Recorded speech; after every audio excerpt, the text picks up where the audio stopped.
للہ وکفا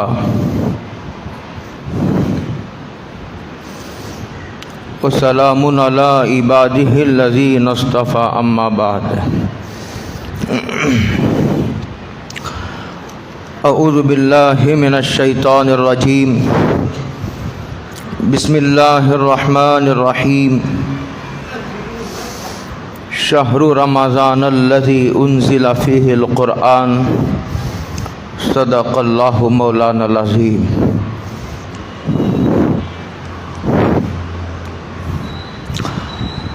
قابل قدر بزرگوں، دوستوں، بھائیوں،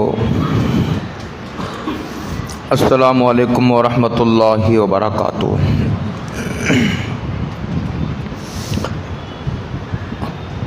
اس وقت سورہ بقرہ کی ایک آیت کریمہ میں نے تلاوت کی ہے، ایک آیت کا ٹکڑا۔ اس کا ترجمہ یہ ہے، رمضان وہ مہینہ ہے کہ جس میں قرآن مجید کو نازل کیا گیا ہے۔ قرآن مجید کے نازل کرنے کے لیے رمضان المبارک کا انتخاب ہوا ہے۔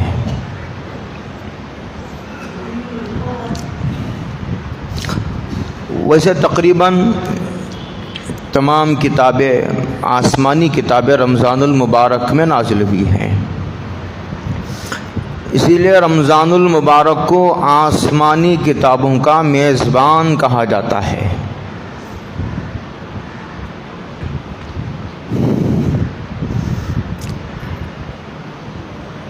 نسبت بہت بڑی چیز ہے۔ رمضان المبارک کو قرآن مجید سے نسبت حاصل ہے۔ کعبۃ اللہ کو بھی اللہ کا گھر ہونے کی نسبت حاصل ہے، اسی لیے اس کی عظمت، تقدس، بزرگی اتنی ہے۔ دیکھنے کے لیے ایک چوکور گھر ہے، اس کا پلاسٹر کیا ہوا بھی نہیں، پتھروں سے بنا ہوا ایک گھر ہے۔ آپ جائیں گے تو دیکھیں گے، رنگ و روغن کی بات تو دور ہے، اسے پلاسٹر بھی نہیں کیا گیا ہے، لیکن اللہ کی نسبت حاصل ہونے کی وجہ سے اتنی عظمت و تقدس ہے، لوگ زندگی بھر دعائیں کر کے وہاں جاتے ہیں۔ واقعی دیکھنے کی چیز ہے۔ میں نے جب پہلی مرتبہ سفر ہوا تو دیکھ کر بہت حیران ہوا، اور یہ کہنے پر مجبور ہوا کہ کتابوں میں جو لکھا گیا ہے، انہوں نے کعبۃ اللہ کو سمجھانے کی تو کوشش کی ہے، لیکن عوام کے فتنے میں پڑ جانے کے اندیشے سے بہت ساری باتوں کو انہوں نے نہیں بتایا ہے، نہیں لکھا۔ ایسا ہوتا ہے، ورنہ کعبہ دیکھنے سے تعلق رکھتا ہے۔ اگر کسی کا دل سلیم ہے، اس کے دل میں سلامتی ہے، کعبہ ہو یا حضور کا روضہ، یہ دونوں چیزیں دیکھنے سے تعلق رکھتی ہیں۔ وہاں حاضر ہونے کے بعد جو آدمی کے اندر ایک بات پیدا ہوتی ہے، وہ آدمی یہاں رہ کر کتنے بھی آپ سمجھائیے، وہ بات نہیں پیدا ہوتی۔ رمضان المبارک کے تعلق سے اللہ تعالیٰ نے ارشاد فرمایا، رمضان الشہری، رمضان میرا مہینہ ہے۔ کتنی بڑی نسبت ہے۔ نسبت سے برکتیں اس میں آ جاتی ہیں، اس میں اس کے اثرات آ جاتے ہیں۔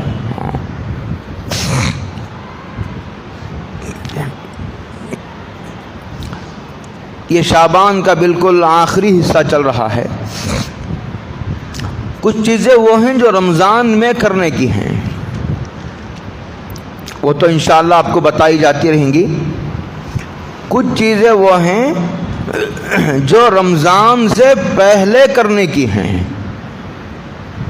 اسی لیے رمضان المبارک کے آنے سے پہلے استقبال رمضان کے نام سے جلسے ہوتے ہیں، جلوس ہوتے ہیں، محفلیں منعقد کی جاتی ہیں۔ اس کا باقاعدہ اہتمام تو صحابہ کے زمانے میں نہیں تھا. البتہ حضرت رسول اللہ صلی اللہ علیہ وسلم نے 29ویں شعبان کو یہ خطبہ ارشاد فرمایا تھا. بس اس سے دلیل پکڑتے ہوئے رمضان سے بہت پہلے 10 دن 15 دن 20 دن پہلے چھوٹی چھوٹی مجلسیں بڑی بڑی مجلسیں منعقد کی جاتی ہیں. مجلسوں میں مسجدوں میں کبھی باہر اور لوگوں کو سمجھانے کی کوشش کی جاتی کہ ایک مہینہ آ رہا ہے، بہت عظیم مہینہ ہے، بہت عظمتوں والا، بہت برکتوں والا. حضور نے خود فرمایا شہر عظیم شہر مبارک، یہ برکتوں والا مہینہ، یہ عظمتوں والا مہینہ ہے. لوگوں کو بتایا جاتا ہے کہ یہ عام مہینوں کی طرح نہیں ہے. ایسا نہیں کہ اس میں 60 دن ہوں. جس طرح عام مہینوں میں 30 دن ہوتے ہیں، اتنے ہی دن کے 24 گھنٹے، 1 گھنٹے کے 60 منٹ، رمضان المبارک میں بھی اتنا ہی. لیکن اس میں جو عظمت آ گئی ہے وہ روزے کی وجہ سے، تراویح کی وجہ سے، قرآن پاک کے نزول کی وجہ سے، اللہ تعالیٰ کی توجہ کی وجہ سے اس میں جو برکتیں آ گئی ہیں اس کی وجہ سے اس کی عظمت میں دوبالا پن پیدا ہو گیا ہے، اس کے بزرگی میں اضافہ ہو گیا ہے. تو حضور یہ سمجھانے کی کوشش کی جاتی ہے امت کو. تو اب رمضان تو آئے گا، اس وقت ہمیں کیا کرنا ہے انشاءاللہ پھر ہم بیان کریں گے. لیکن اب ہمیں یہ کوشش کرنی چاہیے کہ رمضان اب آ رہا ہے، اس کا استقبال ہو. کیسے ہو استقبال؟ استقبال رمضان کے نام سے یہ محفلیں منعقد کی جاتی ہیں. ایک مرتبہ حضرت عبداللہ ابن مسعود رضی اللہ تعالیٰ عنہ بہت بڑے صحابی ہیں. آدمی کو ادھر سے سفر کرنا چاہیے، قرآن حدیث صحابہ کی زندگی، تابعین کی زندگی، پھر اس کے بعد ایسا آنا چاہیے ادھر سے، اس میں بڑی قوت ہوتی ہے. عبداللہ ابن مسعود رضی اللہ تعالیٰ عنہ بہت بڑے صحابی ہیں. یہ حضور کے زمانے میں فتویٰ دینے والے صحابہ میں ان کا شمار ہوتا تھا. فتویٰ دینے کا حق ہر صحابی کو نہیں تھا. کچھ صحابہ تھے بڑے صحابہ، مفتی صحابہ، جن کو فتویٰ دینے کا حضور کے زمانے میں بھی حق تھا. اس میں عبداللہ ابن مسعود بھی ہیں رضی اللہ تعالیٰ عنہ. ان سے کسی نے پوچھا آپ رمضان کا استقبال کیسے کرتے تھے؟ سوال بڑا عجیب تھا. تو انہوں نے فرمایا کہ رمضان کا چاند دیکھنے سے پہلے ہم اپنے دلوں کو حسد سے، کینے سے، نفرت سے اور دشمنی سے، دنیا کی محبت سے پاک و صاف کر لیتے تھے. یہ رمضان کا استقبال تھا. عجیب جواب دیا. ایسا نہیں ہو سکتا تھا کہ رمضان کا چاند ہم نے دیکھ لیا ہو، ہمارا دل کینے سے بھرا ہوا ہو، دشمنیوں سے بھرا ہوا ہو، حسد سے بھرا ہوا ہو. فضیل ابن ایاز بہت بڑے تبع تابعین میں سے ہیں. انہوں نے حضرت امام اعظم کو دیکھا ہے. فضیل ابن ایاز پہلے ڈاکو تھے، اللہ نے توفیق دی. جب آدمی سچے دل سے آتا ہے ادھر تو پھر اللہ کی رحمت آگے بڑھ کر اس کی دستگیری کرتی ہے. شرط آنا ہے.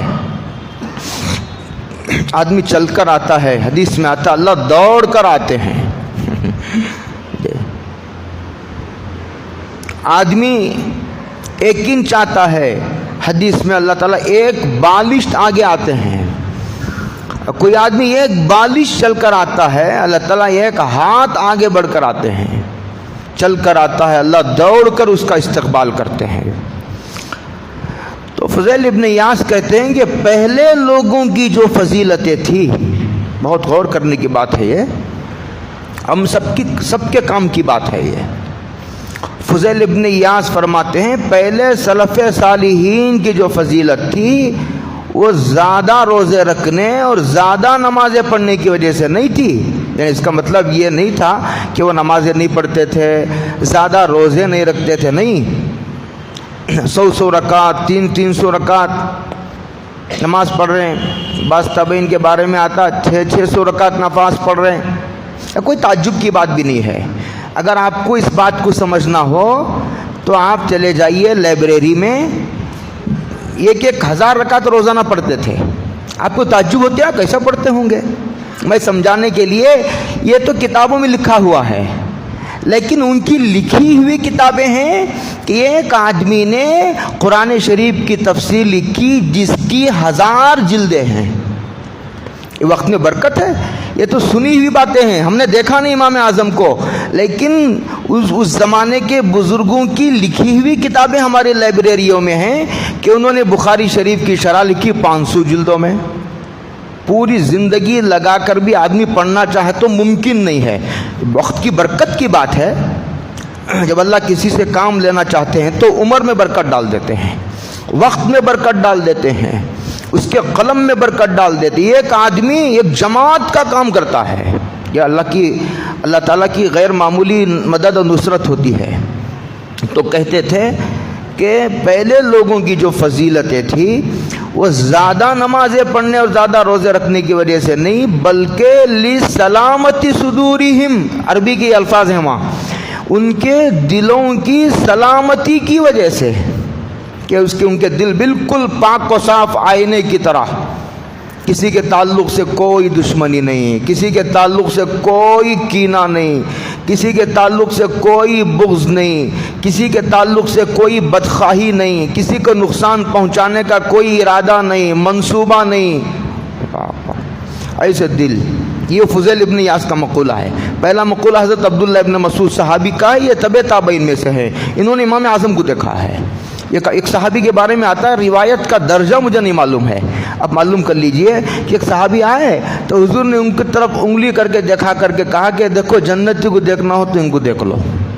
خیر صحابہ کو بڑی جستجو ہوئی کہ دیکھیں ان کا عمل کیا ہے، تو ایک صحابی نے ان سے اجازت لے کے ان کے گھر میں قیام کرنے کی درخواست کی۔ انہوں نے کہا اچھی بات ہے، کرنا چاہو تو قیام کر لیجئے۔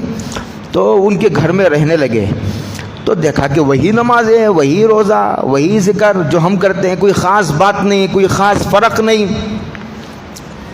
بڑے حیرت ہوئی، جب ان کے سمجھ میں نہیں آیا راز تو انہوں نے پوچھا، بعض باطنی اعمال ایسے ہوتے ہیں، بعض باطنی، یہ آدمی بھی وہی عمل کرتا ہے، یہ آدمی بھی وہی عمل کرتا ہے، لیکن یہ مخلص ہے، یہ غیر مخلص ہے، دونوں میں ساتوں زمین آسمان کا فرق ہے، یہ مقبول ہے، یہ مردود ہے، اعمال دونوں کے برابر ہیں۔ اس لیے ڈرنے کی بھی بات ہے اور اخلاص حاصل کرنے کی کوشش کرنی چاہیے، نظر نہ آنے والی چیز لیکن پورے اعمال کی قبولیت کا راز اس میں چھپا ہوا ہے۔ تو آخر میں جب سمجھ میں نہیں آیا تو انہوں نے پوچھا، بھائی حضور نے آپ کو جنتی قرار دیا، تمہارا خاص کیا عمل ہے؟ انہوں نے کہا کہ اگر میرا خاصی عمل آپ کو معلوم کرنا ہے تو بس اتنی بات ہے، جب میں سوتا ہوں تو میں جو ہے غور و فکر کرتا ہوں، ذرا جو ہے وہ تدبر سے کام لیتا ہوں، سوچتا ہوں کہ میرے دل میں کسی کی برائی تو نہیں، میرے دل میں کسی کی بدخواہی تو نہیں، اور اگر کوئی ایسی بات ہے تو میں اس کو پاک صاف کر کے بالکل اپنے دل کو اللہ کے لیے خالی کر کے سو جاتا ہوں۔ روزانہ کا میرا یہ عمل ہے۔ اس عمل کی وجہ سے حضور نے ان کو جنتی قرار دیا ہے، یہ بہت بڑا عمل ہے۔ تو حضرت عبداللہ ابن مسعود رضی اللہ تعالیٰ عنہ نے یہ جواب دیا تھا، اور فضیل بن تابعی اور یہ حدیث، تینوں کا مضمون ملتا جلتا ہے، یہ بات کرتا ہے۔ جس طرح رمضان مبارک تو آ رہا ہے، آنے دیجئے اسے، کوئی بہت بڑا مہمان ہے، جو مہمان جتنا زیادہ بڑا ہوتا ہے، قابل قدر ہوتا ہے، اس کا استقبال بھی اتنا زیادہ پرتپاک انداز میں ہوتا ہے۔ اور رمضان مبارک کوئی انسان تو نہیں کہ بھئی ہم کھانا، اس کے لیے کمرے کو سجایا جائے، سواری کا انتظام کیا جائے، کپڑے کا، تحفے کا، تحائف کا، کھانے کا، میٹھے کا، نہیں۔ رمضان ہے تو مہمان، لیکن یہ روحانی مہمان ہے۔ اس کے لیے سب سے پہلی چیز یہ ہے کہ آپ اس بات کی نیت کرو کہ ہم رمضان المبارک نیک ماحول میں گزاریں گے۔ نیک ماحول آدمی کو نیک بنا دیتی ہے، نیک صحبت آدمی کو نیک بنا دیتی ہے۔ رمضان میں بھی اگر آدمی برے لوگوں کی صحبت میں رہے گا، رمضان کی عبادتوں سے محروم ہو سکتا ہے۔ اسی لیے بعض روایتوں میں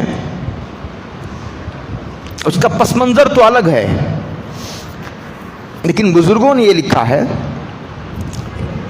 اصل میں واقعہ یہ پیش آیا تھا کہ حضور حج کو گئے،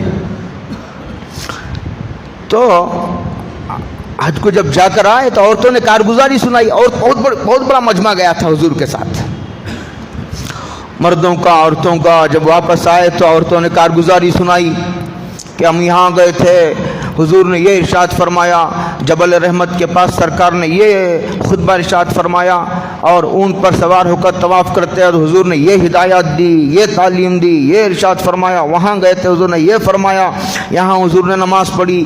اس طرح اتنی کارگزاری سنائی، اور جو عورتیں حج کو نہیں جا سکی تھیں ان کو بڑی حسرت ہوئی، ارے بہت بڑی محرومی ہو گئی۔ تو حضور کی خدمت نے کہا، حضور ہم تو مارے گئے، ہم تو برباد ہو گئے، ہم تو ہلاک ہو گئے، ہم تو محروم رہے۔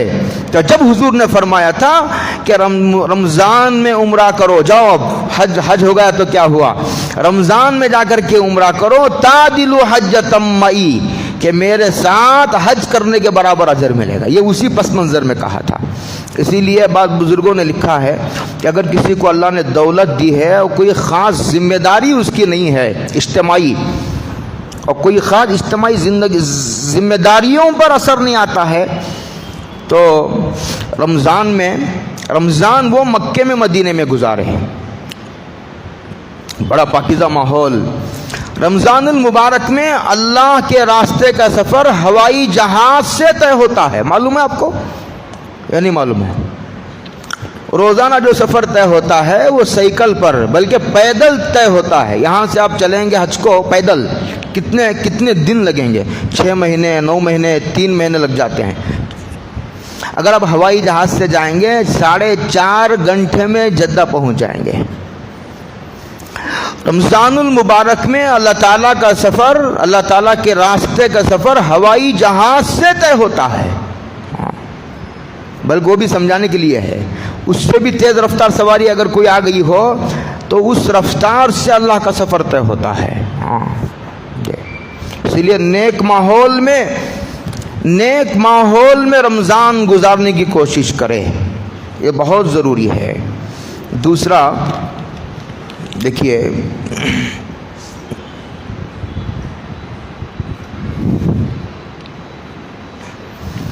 گناہوں کی وجہ سے عبادات کے اثرات قبول کرنے کی صلاحیت ختم ہو جاتی ہے دل میں، یا کم ہو جاتی ہے، دروازے بند ہو جاتے ہیں۔ دل کے بھی دروازے ہوتے ہیں۔ میں حدیث سناتا ہوں آپ کو، حضرت رسول اللہ صلی اللہ علیہ وسلم نے ارشاد فرمایا، اللہم افتح مسامع قلبی لذکرک، کہ اللہ میرے دل کے کان کھول دیجئے۔ پتہ چلا کہ دل کے بھی دروازے ہوتے ہیں۔ فرمایا اللہم افتح اقفال قلوبنا بذکرک، اللہ میرے دل کے تالے کھول دیجئے تیرے ذکر کی برکت سے۔ اللہ اکبر۔ پتہ چلا دل کے بھی دروازے ہوتے ہیں، ذکر سے کھلتے ہیں، اللہ کی عبادت و طاعت سے وہ کھلتے ہیں، تلاوت سے وہ تالے کھلتے ہیں۔ گناہوں کا گرد و غبار یہ تو آدمی کو عبادت کرنے نہیں دیتا، اور آدمی عبادت کرتا ہے تو حق نہیں ادا کر پاتا اور زیادہ عبادتیں نہیں کر پاتا، اور پھر آدمی ویسے حضوری کے ساتھ، نیاز مندی کے ساتھ نماز نہیں پڑھتا، استحضار کے ساتھ آدمی نماز نہیں پڑھتا۔ اسی لیے رمضان سے پہلے ایک کام ہمیں یہ کرنا ہے کہ استغفار کی کثرت۔ آپ کو شاید معلوم نہیں ہے، میں بتا دوں آپ کو، صوفیہ کی ایک بہت بڑی جماعت جس میں امام ربانی مجدد الفسانی بھی ہیں، عبد القادر جیلانی بھی رحمۃ اللہ علیہ بھی، اور بھی بڑے بڑے اکابر صوفیہ ہیں، ابن تیمیہ بھی ہیں، اس میں بڑے بڑے لوگوں کے میں نے نام لیے ہیں۔ یہ پوری جماعت کا یہ کہنا ہے کہ جس آدمی کو اللہ سے ابھی مضبوط تعلق نہیں پیدا ہوا، اس کو نمازوں کے بعد پورا دن استغفار میں گزارنا چاہیے۔ اس ایک جماعت کی رائے ہے، میں نقل کر رہا ہوں، اس لیے نقل کر رہا ہوں کہ رمضان سے پہلے ہمیں استغفار کی کثرت کرنا ہے۔ استغفار سے آدمی کے اندر عبادتوں کے انوارات کو کیچ کرنے کی صلاحیت پیدا ہوتی ہے۔ جس طرح آدمی مہمان آتا ہے تو گھر کی صفائی کرتا ہے، صاف کرتا ہے، گھر کو جھاڑتا ہے، یہ دل کی صفائی استغفار سے ہوتی ہے، توبہ سے ہوتی ہے۔ ہر گناہ سے توبہ کرے، خاص طور سے جو لوگ عقیدے کی گناہوں میں مبتلا ہیں، شرک میں یا نہیں تو بدعات میں، اس طرح کی جو عقیدے کی خرابیوں میں ملوث و مبتلا ہیں، ان کو اس سے توبہ کرنے کی ضرورت ہے۔ یہ توبہ جھاڑو ہے، اس سے دل کا یہ جو گھر ہے یہ صاف ہوتا ہے۔ استغفار کرے۔ ابن تیمیہ سے کسی نے پوچھا کہ جو آدمی مبتدی ہو، جو LKG کا، ہم سارے LKG کے بچے ہیں، اس میں کوئی بھی SSLC والا نہیں ہے، سارا جماعت فارسی پڑھنے والے ہم سب، میں بھی سب جماعت فارسی کے طلبہ ہیں، فرسٹ ایئر، ابھی دور حدیث تک جانا ہے، ابھی ہمیں ڈگری تک جانا ہے، لہذا ہم جیسے LKG کے بچوں کو استغفار ہی زیادہ مفید ہے۔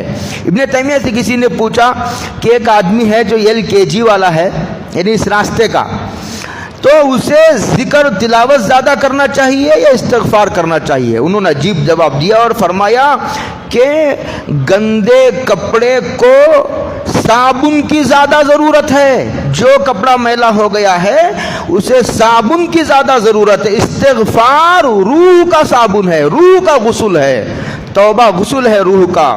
لہذا آپ تسبیح لے لیں ہاتھ میں، شرمانے کی بات نہیں ہے، استغفر اللہ استحضار کے ساتھ، اے اللہ میں توبہ کرتا ہوں، اور جو گناہ اب تک ہو گئے پھر دوبارہ ادھر نہیں جاؤں گا، اس نیت کے ساتھ۔ ایسا نہیں کہ ایک رمضان کا مہینہ میں گناہوں سے بچ جاؤں گا، رمضان کے بعد پھر جاؤں گا، جیسے لوگ رمضان کے مہینے میں ٹی وی بند کر دیتے ہیں، رمضان کی عید ابھی رمضان کا چاند نظر آیا، عید بھی نہیں ہوئی، پھر ٹی وی کو۔ اس کا مطلب یہ ہے کہ بالکل ایک مہینے کے لیے اللہ تعالیٰ سے وعدہ کیا تھا کہ ایک مہینہ بچوں گا گناہوں سے، اس کے بعد پھر شروع، وہی رفتار بے ڈھنگی جو پہلے تھی وہ اب بھی ہے، وہی رفتار بے ڈھنگی جو پہلے تھی وہ اب بھی ہے۔ استغفار یہ روح کا غسل ہے، استغفار یہ صابن ہے۔ انہوں نے فرمایا جب آدمی نہا دھو کر پاک صاف کپڑے پہنتا ہے اس کے بعد عطر لگاتا ہے، یہ فرمایا تھا انہوں نے۔ خیر ہمارے علماء دیوبند کا تو یہ کہنا ہے کہ نماز بھی جاری رہے، ذکر بھی جاری رہے، استغفار بھی جاری رہے، اس لیے کہ صرف استغفار میں آدمی کا دل زیادہ دیر تک نہیں لگتا ہے۔ الگ الگ عبادتوں میں کبھی نماز، کبھی تلاوت، اور کبھی ذکر، کبھی استغفار، کبھی درود شریف، تاکہ ہر قسم کی برکتیں حاصل ہوتی رہے اور ہر قسم کی عبادتوں سے جو ہے اس کا دل، اس کا زنگ دور ہوتا رہے، لیکن استغفار کی کثرت رکھے، اس میں کسی کو شبہ نہیں ہے۔ ہاں ان تمام عبادتوں میں استغفار کو، لا الہ الا اللہ، ابھی آ رہا ہے ایک حدیث آ رہی ہے انشاءاللہ آگے عرض کروں گا، یہ دو چیزوں کی کثرت رکھے انشاءاللہ نفع ہوگا۔ حدیث میں بھی ہے، حضرت رسول اللہ صلی اللہ علیہ وسلم نے ارشاد فرمایا من لزم الاستغفار، جو آدمی استغفار کو لازم پکڑ لیتا ہے، جیسے آدمی پیشاب کے بغیر اس کا چارہ نہیں، کوئی دن پیشاب کے بغیر نہیں گزرتا، کوئی دن پانی پیے بغیر نہیں گزرتا، کوئی دن کھانا کھائے بغیر نہیں گزرتا، اسی طرح کوئی دن استغفار کے بعد نہیں گزرنا۔ ایک بات اور بتا دوں، میرے ذہن سے میرے بات نکل جائے گی، ہم لوگ درود شریف کے بعد نماز میں پڑھتے ہیں اللہم انی ظلمت نفسی ظلما کثیرا، عادت ہو گئی ہے نا، عادت ہو گئی ہے تو آدمی توجہ ہی نہیں کرتا ہے، روزانہ نماز پڑھنے کی عادت ہو گئی ہے، اسی لیے جب آپ یہاں پہنچے اتحیات کے بعد، درود شریف کے بعد اللہم انی ظلمت نفسی ظلما کثیرا، صدیق اکبر کو حضور نے سکھایا تھا یہ، اللہم انی ظلمت نفسی ظلما کثیرا ولا یغفر الذنوب الا انت فاغفر لی مغفرۃ من عندک وارحمنی انک انت الغفور الرحیم۔ جب یہ پڑھے ہر نماز کے 2 رکعت کے بعد یا 4 رکعت کے بعد، تو آپ یہاں ہر بڑے گناہ سے توبہ کی سچی پکی نیت بھی کر لے تو ہر نماز میں تمہاری توبہ ہوتی رہے گی، ہر نماز میں پاکی صفائی تمہاری یہ فائل ڈیلیٹ ہوتی رہے گی، آج کی زبان میں ڈیلیٹ ہوتی رہے گی۔ یہ نیت کر لے توبہ کی، ہر بڑے گناہ سے بھی توبہ کی نیت کر لے۔ ہاں حدیث میں ہے جو آدمی توبہ کو لازم کر لیتا ہے، حضور فرماتے اللہ ہر ٹینشن سے اسے نجات عطا فرماتے ہیں، ایسا غم جو آدمی کو پگھلا دیتا ہے۔ کل غم یذیب الانسان، اسے کہتے ہیں ہم، معمولی غم کو ہم نہیں کہتے عربی میں، ایسا غم جو آدمی کو پگھلا کر رکھ دے.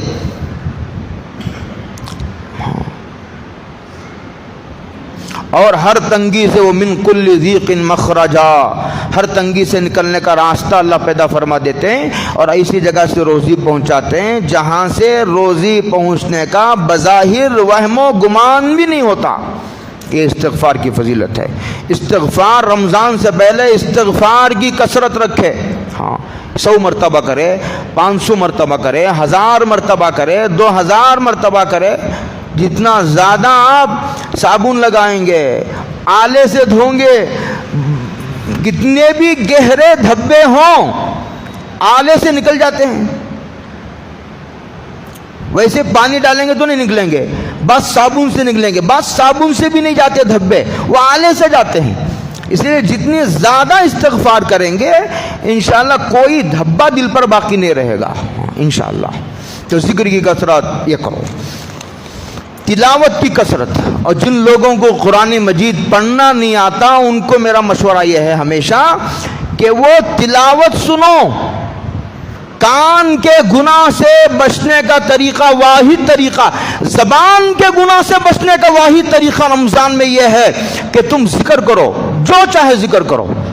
جب ذکر کرتے کرتے تھک جاؤ تو سو جاؤ، پھر اٹھو، پھر پکڑ لو تسبیح ہاتھ میں. جنید بغدادی جب آخری عمر کو پہنچے تو ہاتھ میں ہمیشہ تسبیح رہتی تھی. کسی نے پوچھا حضرت اب اس عمر میں تسبیح کی کیا ضرورت ہے؟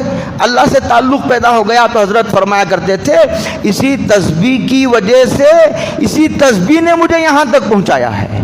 شرم کی کیا بات ہے؟ لوگ موبائل لے کر گھومتے ہیں، تسبیح لے کر گھومنے میں کیا بات ہے؟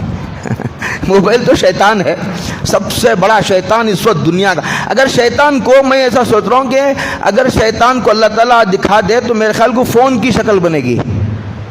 یہ فون دنیا کا سب سے بدترین شیطان ہے، گناہوں کا کارخانہ ہے، حرام ہے اس آدمی پر. پہلے علماء جھجکتے تھے فتویٰ دینے کے لیے، اب علماء کو، پوری دنیا کے بڑے علماء کو شرح صدر ہے کہ جس آدمی کو اپنے نفس پر اعتماد نہیں ہے اس کو بڑا فون استعمال کرنا حرام ہے.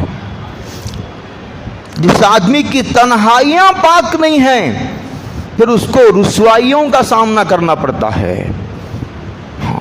تو زبان کے گناہوں سے بچنے کا واحد راستہ یہ ہے کہ آپ ذکر سے اپنے زبان کو، اپنے ذکر کو اپنے زبان پر جاری کر لو. کچھ کرنے کی ضرورت نہیں، گناہ کے دروازے بند ہو جائیں گے، شیطان قریب نہیں آئے گا. اور کان کے گناہوں سے بچنے کا واحد راستہ یہ ہے کہ تم جو ہے وہ قرآن مجید پڑھنا آتا ہے پڑھو، نہیں آتا ہے تو سیکھو. بہت بڑی تعداد دینداروں کے ہمارے درمیان ایسی ہے جو تو ذکر تو کر لیتی ہے، درود شریف بھی کچھ پڑھ لیتی ہے، نماز بھی پڑھ لیتی ہے، لیکن تلاوت نہیں کرتی ہے، اور تلاوت آتی ہی نہیں. اور انہوں نے کبھی ضرورت نہیں سمجھا کہ ہمیں تلاوت سیکھنا ہے.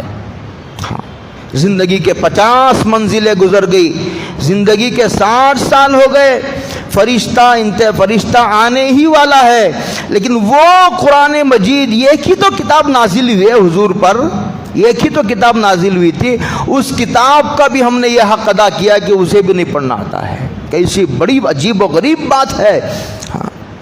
کسی کو نہیں آتا تو کم سے کم رمضان میں قرآن مجید کو سنو. وہ جو گناہ کے اثرات کانوں کے ذریعے اندر گئے ہیں وہ انشاءاللہ ختم ہو جائیں گے. کان کی ظلمتیں ختم ہوں گی، زبان کی ظلمتیں ختم ہوگی انشاءاللہ. اور دعا بھی کرو. غالباً یہ دعا ابن کثیر نے لکھی ہے، یہ حدیث میں ہے یا صحابی کے کسی اثر میں ہے. معلوم وہ یہ دعا کرتے تھے اللہ ہمیں صحیح تندرست و سالم رمضان تک پہنچا، اور پھر اے اللہ رمضان کو اندر ہمیں مقبول اعمال کی توفیق عطا فرما. اب بعض لوگ کیا کرتے ہیں رمضان میں ناول پڑھ کر، بعض لوگوں کو ناول پڑھنے کا بڑا شوق ہوتا ہے، ناول پڑھ کر دن گزارتے ہیں. بعض قوالی سنتے ہیں اور بڑا مزہ آتا ہے قوالی میں.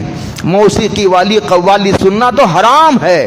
الغنا ينبت النفاق، حضور نے فرمایا گانا دل میں نفاق پیدا کرتا ہے.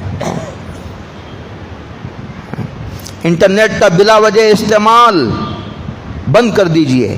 میسیجز کا سلسلہ ڈاؤن لوڈ فارورڈ یہی کام ہے, دوسرا کچھ کام نہیں. جب تک اس فون کو توڑیں گے نہیں ذکر کی توفیق سے محروم رہیں گے. اگر میری بات کا تجربہ کرنا ہے تو ایک دن خالی فون کو بند کر کے دیکھیے, دنیا کچھ نہیں, ادھر کی ادھر نہیں ہوگی, دنیا برابر چلتی رہے گی. ایک مرتبہ میں نے خود آزمایا ہے, 8 دن تک میں نے فون کو سائلنٹ میں کر دیا. دیکھیں گے فون کے بغیر دنیا زندگی ہوتی ہے یا نہیں ہوتی ہے. ایک مرتبہ تجربہ کرنے کے لیے میں نے 8 دن تک فون کو سائلنٹ کر دیا. جاؤ, کوئی مرے جیے, کوئی پیدا ہو, زلزلہ آئے, سیلاب آئے, سونامی آئے, تو اس میں 8 دن اچھے گزرے. ان 8 دنوں میں ہزاروں صفحات کا مطالعہ ہوا, ذکر کی تلاوت کی توفیق بڑھ گئی. یہ تجربے کی بات ہے. جب تک فون کو آپ بند نہیں کریں گے, خاص اوقات میں کھول کر دیکھ لیجئے, 2-4 منٹ کے لیے کسی کا کاروباری لوگوں کو ضرورت پڑتی ہے, لیکن 24 گھنٹے فون میں منہمک رہنا تو شیطانی وسوسہ ہے. میسیجز کا سلسلہ, نامحرم لوگوں سے گفتگو, اخبارات کے نام پر نامحرموں کی تصویروں کو دیکھنا, یہ آنکھ کا گناہ, یہ سارے گناہ سے جب تک نہیں بچیں گے یہ نہیں ہوگا.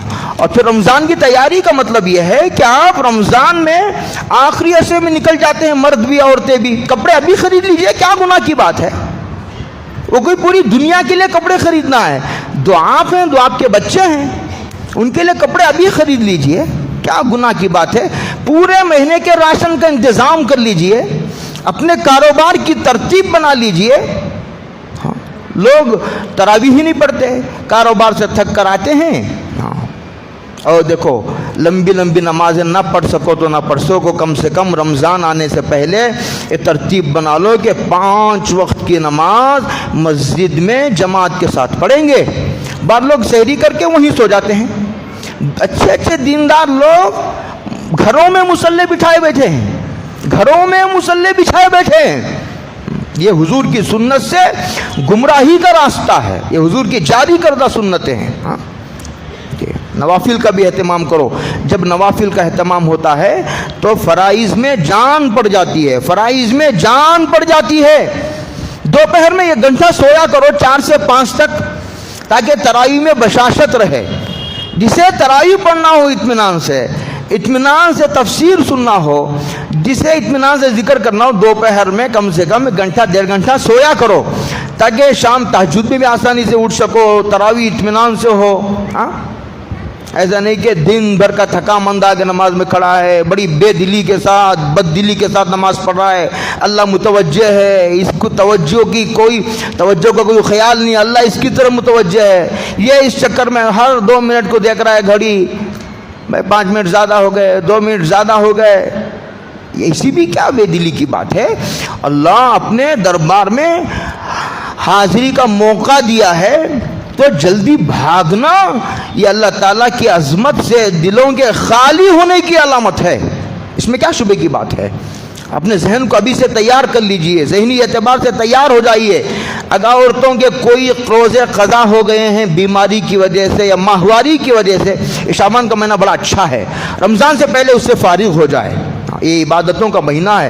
لوگ ابھی سے منصوبے بنا رہے ہیں, میں چپل کی دکان ڈالوں گا, کپڑوں کی دکان ڈالوں گا. یہ کاروبار کا مہینہ نہیں, کاروبار کرنا منع نہیں, لیکن یہ کاروبار کا مہینہ نہیں, یہ عبادتوں کا مہینہ ہے. ولید ابن عبد الملک آپ کو معلوم نہیں, یہ بادشاہ ہے. یہ مالدار نہیں, یہ بادشاہ ہے. بادشاہ ہو کر پورے رمضان میں 17 قرآن مجید پڑھتا تھا. آج صف اول کے مشائخ بھی نہیں پڑھتے. اللہ, یہ بادشاہوں کا حال تھا. 17 قرآن مجید پڑھتا. امام شافعی 60 قرآن پڑھتے تھے. ہمارے حضرت جی انعام الحسن رحمۃ اللہ علیہ 30 قرآن مجید پڑھتے تھے. اور بھی ہمارے مفتی محمود صاحب تھے, بڑے مفتی صاحب دارالعلوم دیوبند کے, وہ 30 قرآن میں روزانہ قرآن. یہاں ایک پارہ پڑھنے کے لیے باہر لڑائیاں ہیں. 10 منٹ زیادہ ہو گئے, کوئی کہتا 15 منٹ زیادہ, کوئی کہتا دیری ہو گئی, کوئی کہتا یہ کیا ہے, کوئی کہتا وہ کیا ہے. یہ قرآن مجید سے سال بھر تعلق نہ رکھنے کا وبال ہے.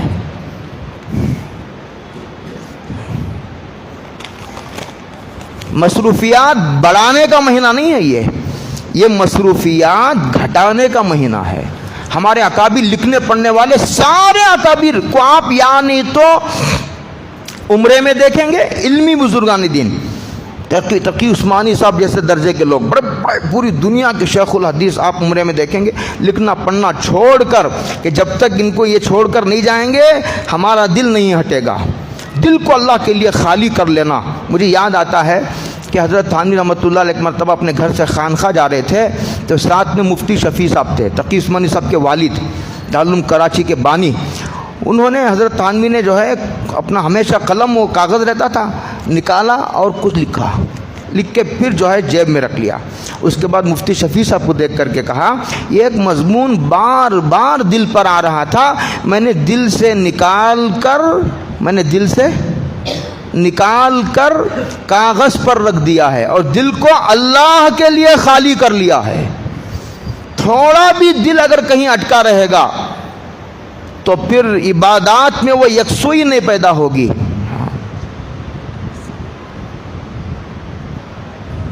حریم دل کا حمد اپنے ہمیشہ پاس بار رہنا، کوئی غیر نہ آ جائے، کوئی راہ نہ پا جائے، حریم دل کا حمد اپنے ہمیشہ پاس بار رہنا۔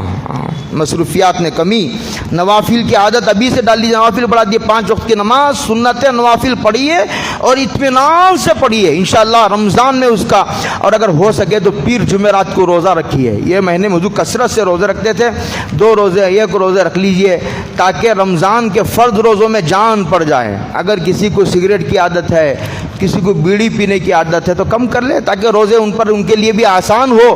اگر کوئی بیمار ہو تو ڈاکٹر وغیرہ کو دکھا لے، ایسی بھی کیا بات ہے، ڈاکٹر وغیرہ سے دکھا کر کے فٹ ہو جائے رمضان کے روزوں کے لیے۔ یہ بہت عظیم مہینہ ہے، یہ عبادتوں کا مہینہ ہے، اپنی زندگیوں کو بدل دینے والا مہینہ۔ اللہ عمل کی توفیق عطا فرمائے۔ باقی یہ تو رمضان سے پہلے کیا کرنا تھا، اب رمضان میں کیا کرنا ہے انشاءاللہ پھر ہم عرض کریں گے۔ وآخر دعوانا الحمدللہ۔